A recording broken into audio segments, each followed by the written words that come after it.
dengan hukum tata negara kita? Siapa yang bisa membereskan? Pasti harus orang-orang yang punya kedudukan tinggi. Siapa yang bisa memberikan masukan-masukan itu? Itu harus dari orang-orang yang sekolah hukum. Sekolah hukumnya pun tidak sembarangan. Sekolah hukum jurusan tata negara. Berapa banyak, sekarang saya tanya, mahasiswa fakultas hukum di tempat ini, di ruangan ini, yang bercita-cita mau mendalami studi tata negara, hukum tata negara yang sangat kering itu, saya yakin jawabannya bisa-bisa nol. Mengapa? Karena yang sekolah hukum jarang sekali yang berpikir mau menjadi hakim atau jaksa. Padahal semua putusan-putusan yang merusak, putusan-putusan yang mencederai rasa keadilan masyarakat, itu entah tuntutan jaksanya yang lemah, atau kalau itu sudah bagus, keputusan hakim itu yang katanya berdasarkan hati nurani dan tanggung jawab langsung kepada Tuhan, bukan kepada rakyat, bukan kepada korban. Jadi kalau kita mau melihat 20 tahun lagi Indonesia tidak ada lagi wacana soal mafia peradilan, dari mana harus mulai? Ya dari adanya hakim dan jaksa Kristen atau juga Islam yang berintegritas.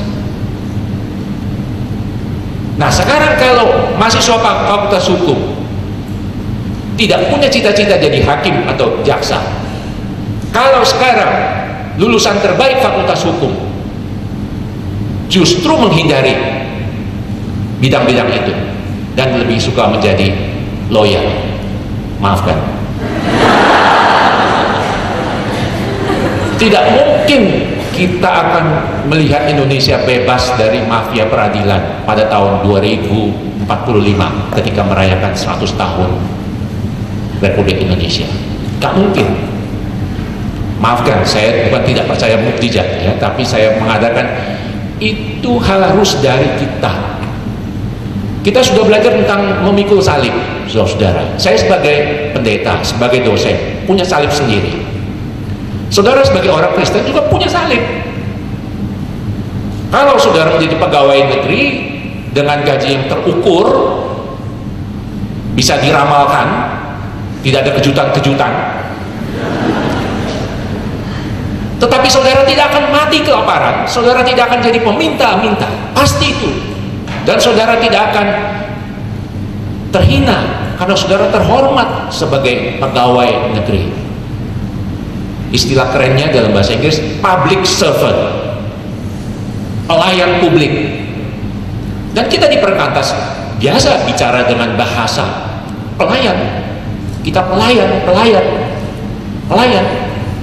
Tetapi pertanyaan saya, mengapa tidak banyak alumni Perkantas yang mau mengeroyok tempat yang menjadi ladang korupsi? Kalau dikatakan garam, saudara-saudara, mungkin nggak garam itu berfungsi dengan baik ketika dia kumpul dengan garam lain di satu toples? Kapan dia berfungsi dengan baik? Ketika dia ada di tempat yang membutuhkan asinnya, dan ketika dia berfungsi tidak kelihatan lagi ada garamnya. Sebab kalau garam masih kelihatan sebagai garamnya, wah itu sangat tidak enak dimakannya. Kalau kita masih makan sayur yang garamnya masih kelihatan. Garam itu sifatnya lain dengan terang. Saya sangat suka dengan metafora yang dipakai oleh Yesus. Tidak cuma terang, tetapi garam. Karena garam cara kerjanya beda. Garam ketika dia berfungsi nggak kelihatan identitasnya. Bahkan mungkin Kristennya pun secara formal nggak begitu kelihatan, karena yang kelihatan adalah bagaimana karakter Kristus, bagaimana integritasnya, kualitasnya tadi yang disinggung. Dia menjadi berkat bagi orang lain. Garam nggak kelihatan, tetapi dirasakan asinnya.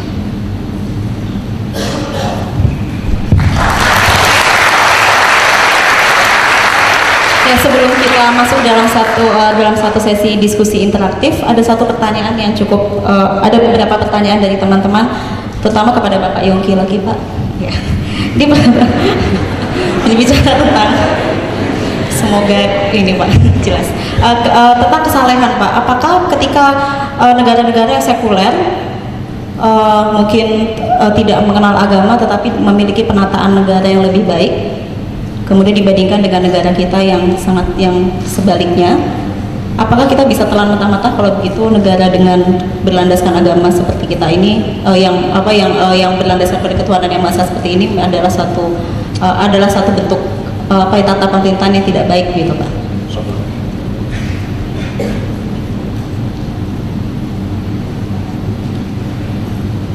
Oke, baik.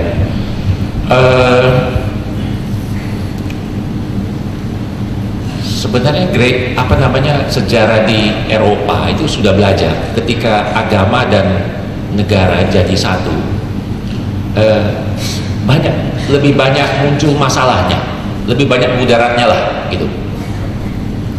Karena itu mereka jelas kemudian dalam perkembangannya agama tidak boleh di ruang publik karena membawa lebih banyak komplikasi, sehingga dikenallah negara-negara di barat itu sebagai negara-negara sekuler. Artinya agama tidak boleh dibawa masuk ke undang-undang, nggak boleh dibawa masuk ke urusan publik, itu sama sekali privat. Tentu ada masalah lain lagi di negara-negara itu ya, dengan julukan negara sekuler. Yang saya mau katakan begini, negara Indonesia ini kan karena berdasar konstitusi sudah mencantumkan ketuhanan yang Maha Esa, sehingga agama tidak bisa dipisahkan dari bernegara dan berbangsa. Saya yakin founding fathers kita itu mungkin tidak begitu menyadari komplikasi yang akan muncul. Komplikasinya begini, ini kita dalam rangka sebentar lagi 17 Agustus ya. Kita sering mendengar idiom nasionalisme religius tanpa kita menyadari bahwa di dalam terminologi nasionalisme religius itu sudah ada kontradiksi dalam istilah, contradictio in terminis. Di mana kontradiksinya? Agama itu selalu bersifat universal, lintas bangsa, sehingga ada orang Kristen di Arab, di Irak, tapi juga ada orang Kristen di Indonesia, begitu, lintas bangsa. Itu ciri universal dari agama, tidak mengenal batas bangsa. Nasionalisme justru berbatas bangsa. Ada nasionalisme Singapura, ada nasionalisme Malaysia, ada nasionalisme Amerika, ada nasionalisme Indonesia. Dia selalu berbatas, tidak universal nasionalisme. Nah, coba saudara lihat sekarang, nasionalisme religius, nasionalisme berketuhanan, bukan nasionalisme sekuler. Dengan begitu, orang-orang di Indonesia, pejabat-pejabat publik ini dengan bebas menginterpretasikan religiusnya ini. Kalau di Garut perda-perda bernuansa syariat muncul di sana, nggak salah, karena nasionalisme religius. Walaupun itu tentu menjadi komplikasi sendiri Tapi karena konstitusi kita tidak pernah mendefinisikan apa itu nasionalisme religius, bahkan istilah itu sebenarnya tidak ada. Namun kita memilih itu. Jadi komplikasi itu akan selalu ada. Dan di sini memang akhirnya kita mau tidak mau bergantung pada kepemimpinan bangsa, kalau itu presiden, kepemimpinan kepala daerah, kalau itu menyangkut bupati atau gubernur atau wali kota. Artinya akhirnya Indonesia ini tergantung pada pemimpin-pemimpin itu. Kalau kita ketemu pemimpin model Jokowi dan Ahok di Jakarta, pasti tidak mudah perda-perda yang bernuansa syariah itu muncul. Tetapi kan Indonesia bukan cuma Jakarta, Indonesia begitu luas. Dan dengan gampang isu agama ini dipakai oleh pejabat untuk menarik simpati publik. Jadi pejabat kita ini mudah mengangkat isu-isu agama seolah-olah pro agama, seolah-olah agamis gitu kan, agar rakyat itu tidak mengkritik ketidakefisienan, korupsi, penyalahgunaan macam-macam di pemerintahannya. Jadi rakyat kita didinabobokan oleh jargon-jargon agama agar mereka puas dengan beragama itu. Dan ini problem kita, karena di Indonesia orang beragama itu menurut saya menjadi overdosis. Artinya agama itu kemudian memunculkan masalah sendiri, membenarkan korupsi atau membiarkan korupsi asalkan pelakunya itu gemar memberikan sumbangan, apalagi ke rumah-rumah ibadah. Orang-orang pun membiarkan perda-perda yang mengkriminalkan perempuan. Coba saudara pikirkan, perempuan disuruh berbusana ya, yang tidak menggoda kaum laki-laki. Kan mestinya dibuatlah sebuah perda supaya laki-laki diberi kacamata kuda, karena yang salah itu bukan di pihak sana, tapi yang salah itu mata laki-laki. Jelas mata laki-laki dan otak laki-laki.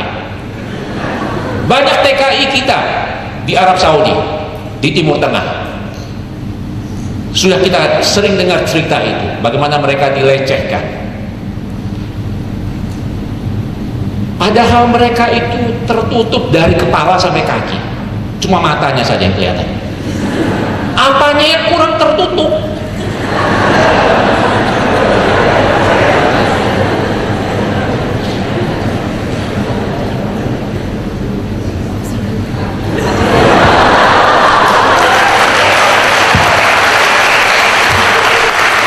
Dan terima kasih Pak Yongki. Sekarang saya buka kesempatan untuk sesi interaktif. Satu pertanyaan dulu dari teman-teman, baik yang duluan nanya, yang teman di belakang, maaf sebelah kirinya duluan. Iya, perkenalkan nama saya Sandi Purba dari Medan. Dari Medan. Medan, oh ya. Horas.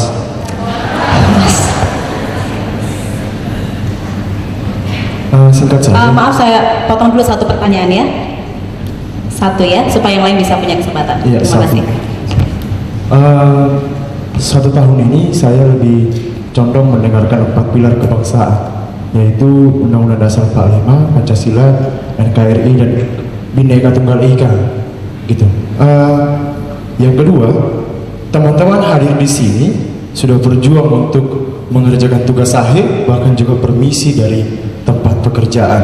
Kira-kira seperti itu. Ada satu mimpi yang dibangun untuk Indonesia tercinta, atau bahkan juga daerahnya, gitu.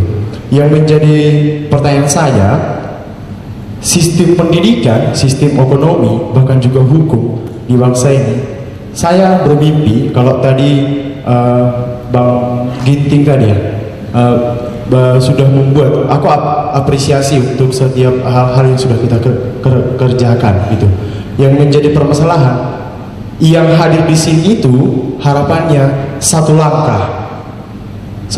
Kalau tadi pertanyaan, apakah orang Kristen juga bisa mengubah bangsa ini? Saya berpikir kita masih kurang.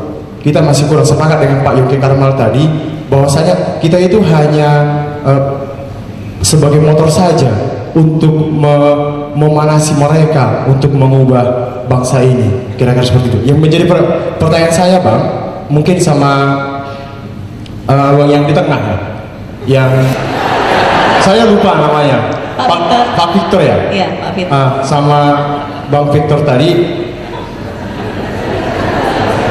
Ya, silakan dipercepat, Iya. Pertanyaannya adalah Bagaimana pengawalan seperti apakah yang harus kita kerjakan kepada juga kita mahasiswa yang sekarang yang akan terjun ke dunia kerja untuk kebijakan itu. Kalau saya pikirkan, kalau tadi Bang Ginting tadi mencoba mengubah sistemnya gitu, mengubah, kalau nggak bisa di birokrasinya dihantam, memutar balikkan kebenaran itu, mencoba dari yang kecil gitu, dia mencoba yang dari kecil. Kalau untuk mengawal kebijakan itu, peran kita itu seperti apa untuk seterusnya nanti, karena berkuak-kuak pun kita, aksi pun kita, kurikulum 2013 tetap juga dikerjakan, berkuak-kuak pun kita sampai ada yang mati karena untuk subsidi BBM, tetap juga pemerintah mengerjakannya. Jadi apa peran kita? Pengawalan seperti apa yang harus kita kerjakan untuk kebijakan pemerintah yang sedang dikerjakan saat ini? Itu aja mungkin. Terima kasih. Saya terus terang agak sulit menangkap ini, entah suaranya atau telinga saya yang bermasalah. Jadi saya kira-kira mungkin pertanyaannya, apa yang sejak mahasiswa bisa kita lakukan gitu ya, melihat kondisi bangsa yang seperti itu, ada beberapa permasalahan yang tadi disebutkan. Saya mau melihat dua hal begini, Pak. Yang pertama begini, kalau Anda sebagai mahasiswa nanti akan jadi alumni muda, lalu kemudian bekerja dimanapun Anda bekerja sebagai orang-orang muda, saya sering melihat problemnya adalah kita ingin cepat langsung berbuat sesuatu buat bangsa ini gitu, heroik sekali lah gitu kan, udah belajar segala macam gitu, saya mau berbuat sesuatu, padahal Anda semua staff baru gitu kan. Nah, sehingga orang sampai ke satu titik frustasi karena tidak bisa berbuat apa-apa, yang pasti jadi anak buah, kalah power sama atasan dan sebagainya. Sehingga saya melihat sebagai orang-orang muda ya, pada waktu awal-awal masih muda, yang bisa dilakukan mungkin seperti tadi Bang Daniel Ginting juga sudah sharing, adalah mempertahankan dulu integritasnya. Integritas dalam arti berani untuk bilang tidak terhadap sesuatu yang dimintakan kepada kita untuk kita lakukan. Ini penting karena kita memang belum bisa berbuat apa-apa, kita belum bisa bikin grand design satu departemen atau satu pemda atau segala macam, belum waktunya. Tapi integritas yang dilatih dari kecil, dari waktu muda, mengatakan tidak untuk sesuatu yang tidak benar, itu merupakan satu latihan yang luar biasa yang nanti akan kita tuai pada waktunya. Nah, tentunya juga tetap mempertahankan kualitas yang terus-menerus kita tingkatkan. Di waktu muda kita mungkin dikasih banyak pekerjaan, dan itu kita harus terus kembangkan menjadi orang yang berkualitas, diandalkan, tapi juga berani mengatakan tidak terhadap sesuatu yang nggak benar. Nah, itu pada tahap-tahap awal. Nanti kalau kita sudah terus meningkatkan kualitas, meningkatkan integritas, kita sudah makin dikenal orang sebagai orang yang berkualitas, memang secara kualitas sudah bagus, tapi juga dikenal orang sebagai orang yang punya keberanian, punya integritas. Pada waktunya nanti kita akan ditempatkan Tuhan di tempat-tempat yang kita bisa mengubah sesuatu. Nah, di situ baru kita mengubah sesuatu, membuat suatu pemikiran-pemikiran besar. Saya pikir ada dua tahap yang harusnya kita lalui bersama. Jadi kalau kita dari awal-awal udah pengen berbuat sesuatu, mau meluluh lantahkan bangsa ini atau mau jungkir balikan ya, saya kira itu mimpi yang nanti membuat kita jadi frustasi. Saya kira Tuhan juga akan menolong kita berlatih dari mulai kita masih muda. Itu yang saya pelajari juga, saya nikmati sejak waktu saya muda.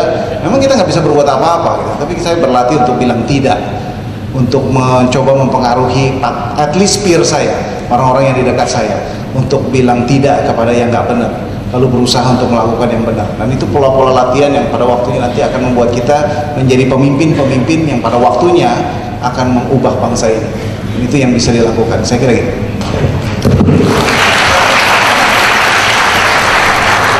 Saya punya pengalaman yang unik. Satu ketika saya mau ke kantor, di mobil saya berdoa begini sama Tuhan. Tuhan, berikan saya kesempatan untuk menolong orang hari ini. Nggak tahu kenapa, itu karena satu yang saya baca paginya gitu. Berikan saya kesempatan untuk bisa menolong orang saat ini. Sebetulnya gampang kan? Orang bilang ya kasih aja uang 500 rupiah di pinggir jalan, itu kan udah menolong. Bukan itu yang mau saya maksud ya. Nah, dan Tuhan menjawab. Pada hari itu juga Dia akan membuat. Tapi saya mau mengatakan belas kasihan itu lahir dari pengertian kita akan cinta Tuhan kepada kita, sehingga kita bisa melihat bahwa kita, kembali saya tadi sampaikan, kita adalah orang-orang yang mempunyai privilege. Nah, itu harus dipraktekkan. Nggak bisa belas kasihan itu berhenti di KTB, nggak bisa belas kasihan itu berhenti di sini. Kalian berdoa sampai nangis-nangis, memang penting untuk berdoa sampai kepada belas kasihan.